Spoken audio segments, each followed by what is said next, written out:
Hey guys, this is Justin from Justin's HIV Journal. One of the things that I've learned is by being HIV positive is that you can't give up on your dreams and you can't be discouraged about romance and love. And me and my husband were approached by University of Maryland to be a part of their documentary about marriage, since right now same-sex marriage is a really big deal in politics right now. And so therefore we agreed happily to be a part of it. And also, they asked three other couples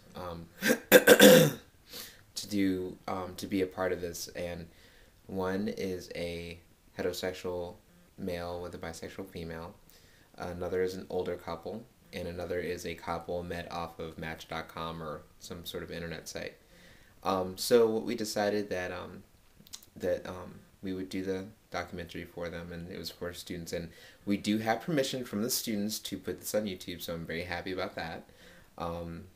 Please, if there's any discrepancy or anything, please email me, and I will be happy to talk with you guys. But we're the third couple in the documentary to be profiled, and all throughout the documentary, they'll have segments of us and segments of the other couples as well, and these are all Maryland couples, so hopefully one day DOMA will be repealed and we can federally be recognized. Alright, enjoy. Marriage.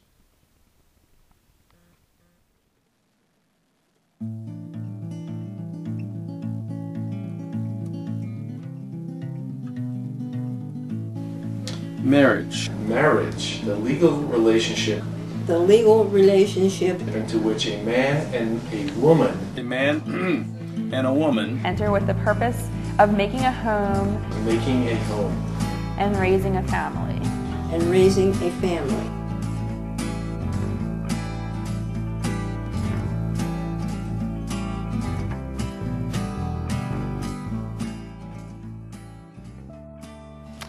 Marriage, the legal relationship into which a man and woman enter with the purpose of making a home and raising a family. Nah, I don't like it.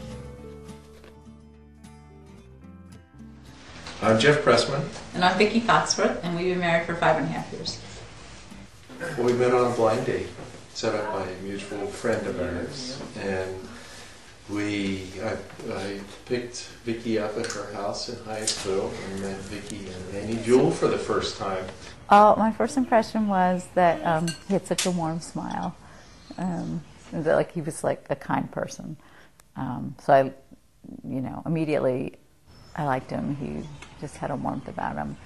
And then he said, I guess the woman who set us up on a blind date had told him that Annie Jewell was really beautiful. And he said, oh, he met the baby. It's just a little baby then. And he said, oh, she really is beautiful, isn't she? I was like, oh, that was really good. I really liked that he thought my baby was beautiful. What did you think of me? I thought you were really pretty. And You thought I was wearing a leisure suit. you were. And I still love you, even though you think that.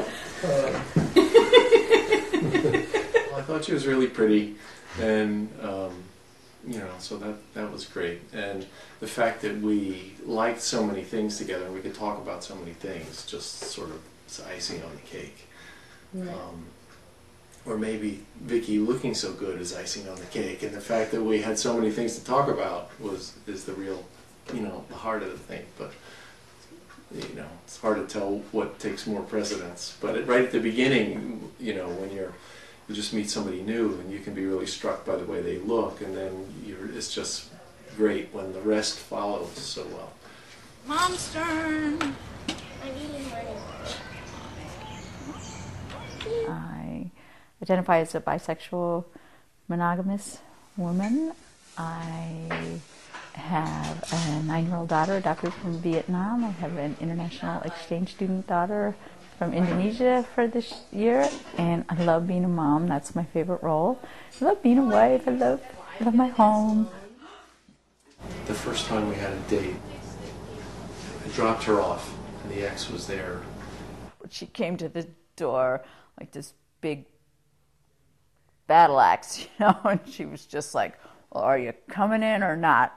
The sexual identity part of it really didn't do anything for me one way or another. I just kind of didn't care. I think I had more feelings about, oh, this is somebody I'm interested in, and she's still there in the house with her ex. And then I knew I had to ask this guy out for a second date because the whole thing, the rebound, the whole thing. So then I just wrote to him and I said, I know I'm probably kind of a risky person to go out with for these reasons, but I'd like to go on another date. Can I take you out this time? Now, the view of the volcano. I think it takes a while to love somebody. I mean, there's attraction at first sight, but that's it. You need to know the whole person to love. For me, and I think I was attracted to Vicky right at the start, but my love for her definitely deepened over time just because of the person that she is. So I think it starts as a feeling, but true love is really, it's about the day-to-day. It's about willingness to work through it. It's about talking, communicating, rubbing feet. Okay, let's move in. Okay, I'll move in with you. She had the house, I had the apartment, I gave up the apartment. And let's give it, a year. And if things are great, if we live with each other, we don't kill each other, or everything's working out, then, then at the year we either say, yeah, we're going to get married, or no, this is not working out, it's not what we want. And so we spent the year, and and I didn't want to give up Vicky and Annie Jewel, so I asked Vicky, we're sitting on the sofa, and I asked her if she would marry me, and she said yes. I don't know. I'm trying to think. We went and picked out the ring together, and I don't know if there was a proposal. It'd be interesting to hear what he says about that. I don't have the greatest memory, but we co-evolved into that. Did we? I don't think we had a proposal. Did we? We were sitting on this couch in the living room of the other house. A lot of it was very untraditional. So we walked down the aisle together, and to Fly Me to the Moon. I mean, it was just a real wonderful coming together of lots of people that we care about. One of the very best parts was that Jeff, we made up our vows, and we said vows to each other, and then he also kind of said vows to Annie Jewel and gave her a ring also. It was a tearjerker, and I did not anticipate really how much of a princess I really wanted to be. I remember Vicky, who's always been sort of seen herself and has been kind of an alternative person, a rebel, but she picked out this wedding dress that was like a princess wedding dress, sort of, I don't know if taffeta is the word.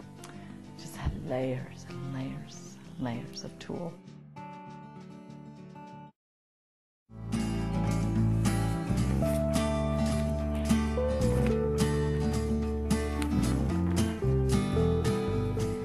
I should have my glasses, but I don't. Marriage. The legal relationship between which a man and woman enter with the purpose of making a home and raising a family. Now you want what I have to say about that? Well, really, that's what it's all about. Well, my name's Aquilina, and everybody calls me Jackie.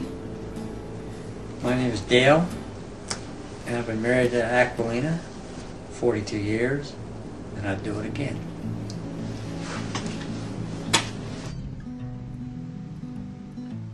It was a Halloween, October '63.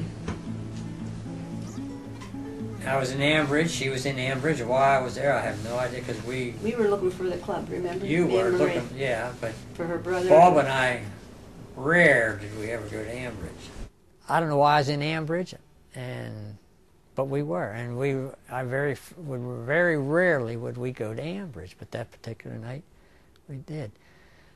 So somebody was, I still say somebody was leading me up there.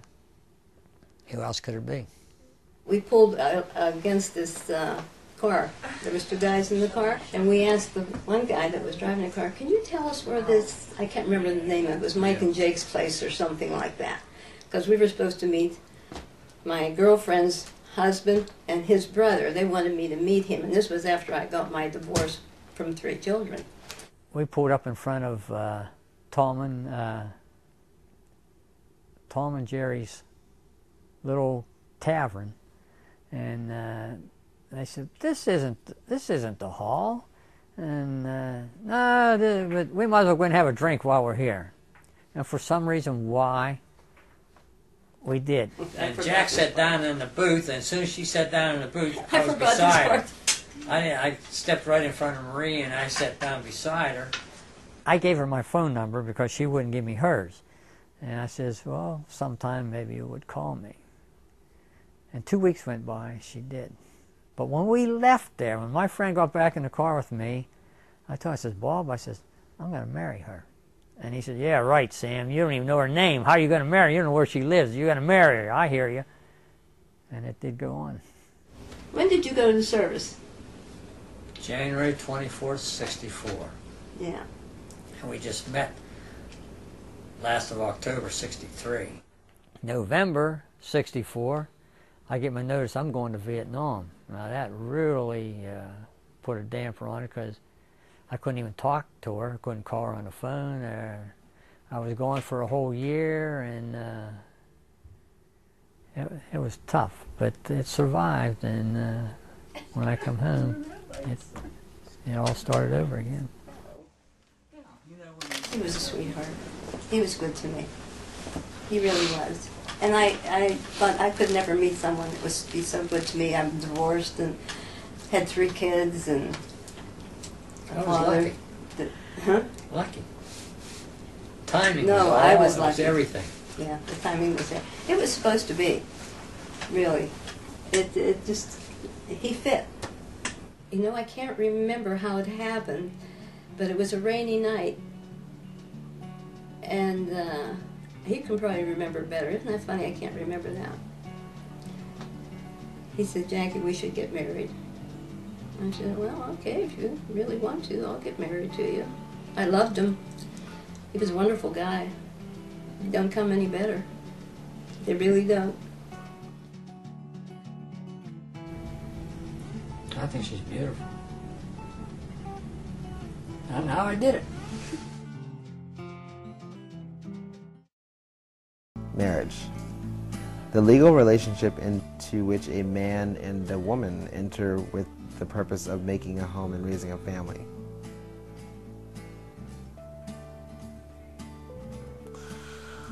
That sucks. My name is Justin. My name is Phil. And we've been married for 9 months. I saw him from across the bar and I go, wow, who is that? I was like, God, wow. I was like, I gotta meet him. So I was like, oh wait, how should I go about this? Okay. Who does he look like that I know that comes to this bar? So he does look a little like somebody that we both know. So I said, hey, Angus, how's it going? This young man walked in, all smiles, and introduced himself to me like he knew me. And lo and behold, we found out later that he didn't actually know me, that he mistook me for someone else. He's like, I'm not Angus. I go, oh, I'm sorry, I apologize. I'm sorry, I thought you were somebody else. He goes, it's okay, I'm Phil. I go, hi, I'm Justin. And that was it. In other words, it was a cheap pickup line. Yeah, pretty much. It worked. Yeah, there you go. There you go. I told him the first night that we met, I said, well, there's something I have to tell you. And this is before we exchanged numbers. And I think we were about to. I said, well, I'm HIV positive. And he goes, okay, well, you still haven't given me a pen to write with to get your number. So I'm like, do you still want to talk to me? He goes, sure. I don't see what the problem is. I'm like, wow, he still wants to talk to me. I was bit more hesitant to jump into a relationship because I had just come out of a 20. We've been together 25, married 24. Had just come out of a very long-term relationship. Yeah. And I wanted to make sure before one, because I didn't want to, do a rebound relationship and run the risk of hurting Justin because he's a wonderful man. And two, I just wanted to be sure that I was ready to actually enter into another relationship. So. And I told him, I said, I don't want to be your rebound guy. This is not a rebound to me. I like you. I actually like you a lot. And he said, I know, I like you too. I don't want this to be a rebound either. It had a bit of a tiff earlier in that weekend. And as we worked through that in the weekend, it kind of settled in my mind that, this is someone that I could spend some time, I could spend my life with. And I actually proposed that next morning. We're in bed cuddling, and he goes, and he does this all the time. It's like, are you my man? I'm like, yeah, I'm your man. Are you my baby? I'm like, yes, I'm your baby. Would you like to be my husband? And I said, what? That wasn't part of the, what? And he's like, would you marry me? I would like to spend the rest of my life with you. And my reaction was so sarcastic. Alright, well, I got nothing better else to do. Alright, sure. Okay. Sure you cried. I cried. I did cry. And then I asked where my ring was. It was an absolutely gorgeous day on the beach. It was us and two friends and the minister and about 100 other folks just kind of randomly on the beach. Just minding their own business but watching ours.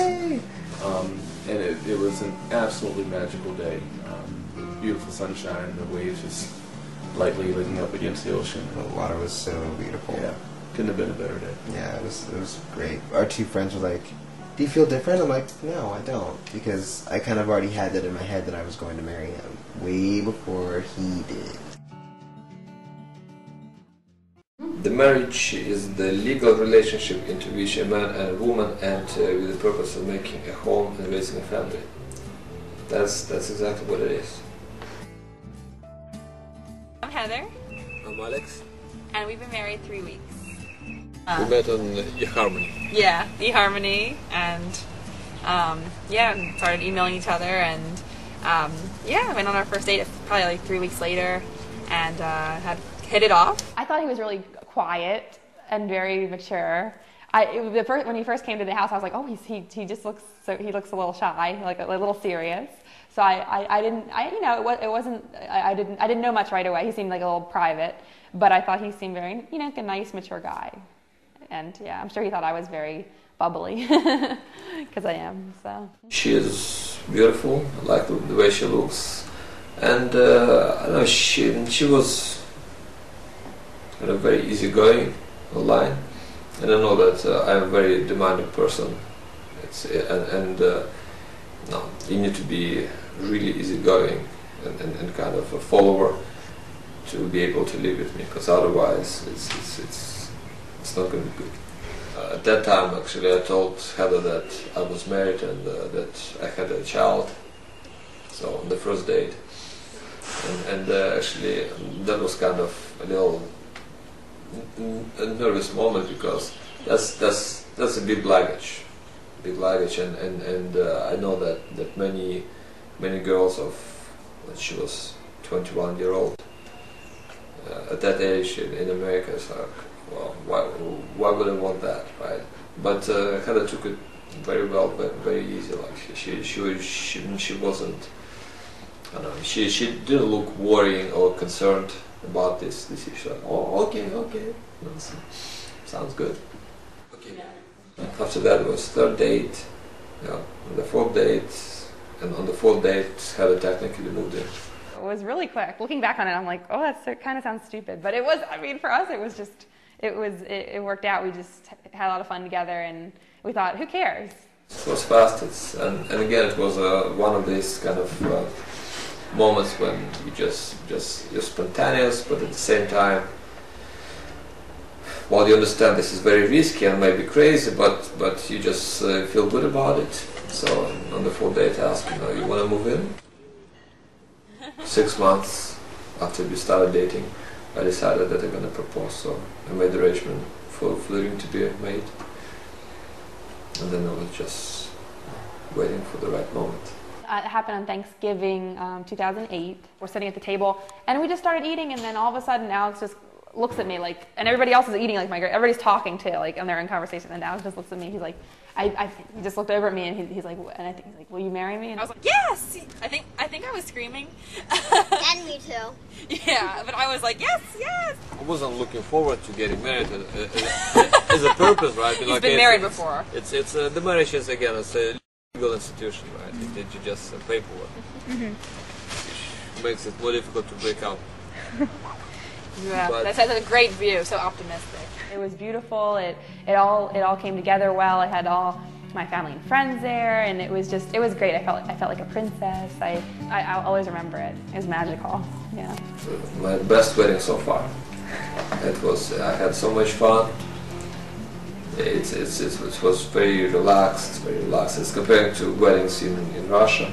It's much more easygoing, kind of relaxed thing. Yes, also I had tons of fun. Joy, I don't know. It's every day is joy.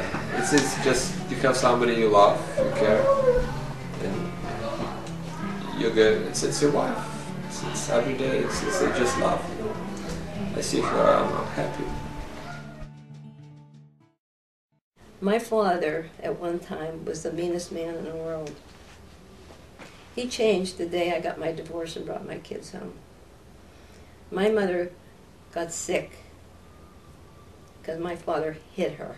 That was the Italian way. He used to bring guys home, and Mama would be in bed, and he'd wake her up and said, go ahead and make some spaghetti. I got my friends over here. I remember that as a little kid. And I think that's why I got married the first time, to get away from that. Because I had to stop my dad from hitting my mother how many times. It was horrible. And my poor mother took a beating. He broke her nose. I wanted to put him in jail. Mom says, no, don't do that. People were going to talk. She lived with it. She loved my dad. But he ruined her. He ruined her. What do I think I learned the most? Don't marry a man that thinks he's a ruler of the world. Don't marry a man that thinks he can tell you what to do. You should be together, thinking of things to do. For you? It's okay to make a career, it's okay to go to school and so forth, right? But you need to stay a woman. From my point of view, traditional point of view. Don't try to be man. I don't know what supposed to be a wife and supposed to be a woman means anymore, and I think that probably has less and less meaning as we move forward. I mean, there are differences between men and women. There are obviously lots of differences between how men and women think and act and react and emote and, the whole thing, but that's, nobody needs to be stuck in some kind of role for those all to be true. For me. I hope Annie Jewell learns a big lesson from Vicky, who is just a tremendously effective, strong, gregarious, smart, speak her mind woman. She is, and if Annie Jewell grows up that way, that's great. That's a different story. Maybe necessarily raising a family isn't for everybody, but for me it is. So. If they just want to get married and travel around the world and not have kids, I think that's okay. That's a good reason to be married too.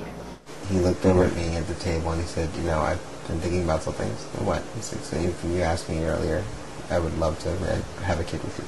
Love to raise a child with you. And of course what did I do? Right. Because it means a lot to me, I think, and I've always wanted kids, and I think that was when I first found out that I was HIV positive. That was the first thought that hit me, and that's what made me cry. That I wouldn't be able to do that. It wasn't that my parents were going to be disappointed in me. That was the second thought, and it wasn't the third thought that I was going to die. It was the first thought that I wouldn't have kids, and I was really upset. No, I don't have a biological drive thing. I have no need to feel like I have to procreate. There are plenty of children in this area, especially African-American boy babies, that need a home, and a good home, a safe home, a secure home. a home that will help them grow into a strapping young lad, something. And I think we can provide that. I feel sorry for people that only have one child and one grandchild. Because when you get this age, they're grown up and doing their own thing. But when you have one, and that one is married and living somewhere else, your life is nothing. So you want to have more than one child, seriously. We want to have a big family, and yeah, because both of us are only children. So, got to expand. If it's good for you, it's good for our family, That's part of how I define marriage, If it's good for you, it's good for the whole. And one of the ways he shows me he loves me is, we'll really on the weekends we'll really do stuff together, and I love it. I just love being with my peeps,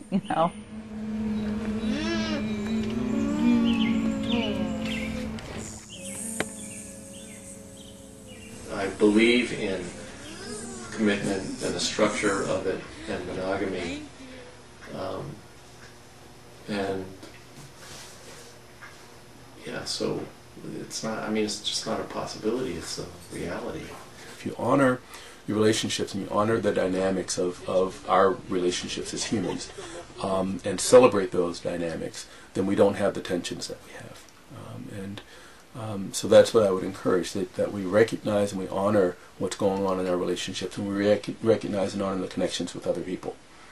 I can be intimate, and I'm not necessarily talking sexual, I can be intimate with another person that does not detract from my relationship with Justin.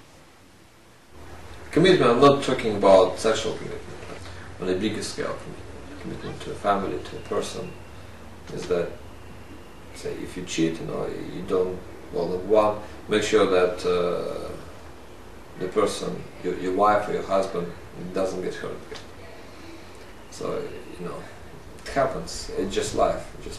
Our best friends, Jason and Mark, we do couples nights all together, all the time, right? So at least once a week we're doing a couples night where we're either going over to their place or they're coming over here.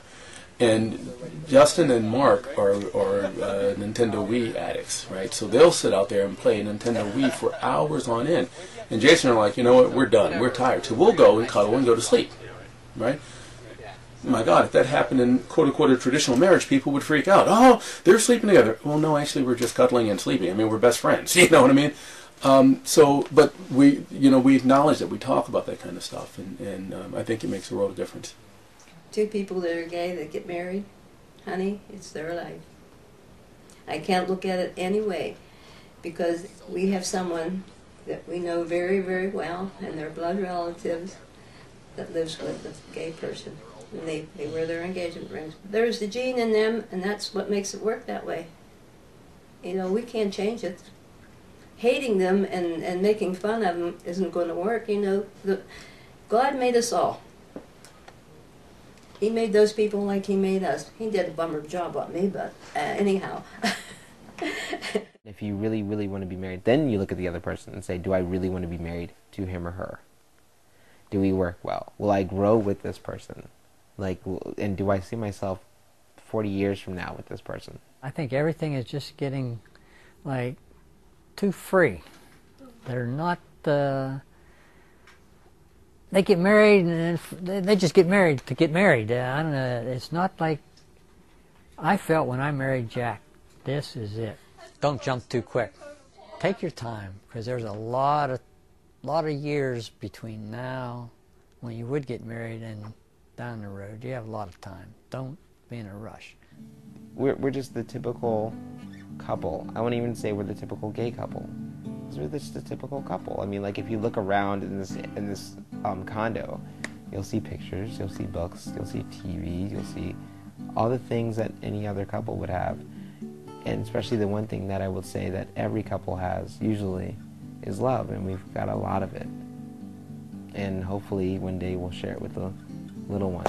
I think there's this tradition in weddings, this, do you agree, is there any reason you think this couple shouldn't be married? Will you support this couple, blah, blah, blah. I don't think we really do that. I don't think we're very open about our marriages in any kind of real or true way, so I don't know how to really answer that. if it's how different or similar it is.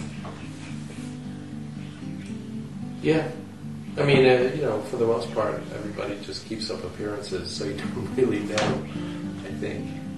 Unless you're, you know, somebody sits down and asks you questions right in front of you like this, and then or you go to a therapist, and then you have some insight. Otherwise, you just know what you see, and you know, people act the way they're expected to act when they're in public, and you don't know. Of course, our marriage is really better than almost everybody else's marriage, just because it's us. And I hate to say this, but you got to have a good sexual life too. Am I being raw? No, that's part of marriage. You know, not tonight can't be said 25 times in a row.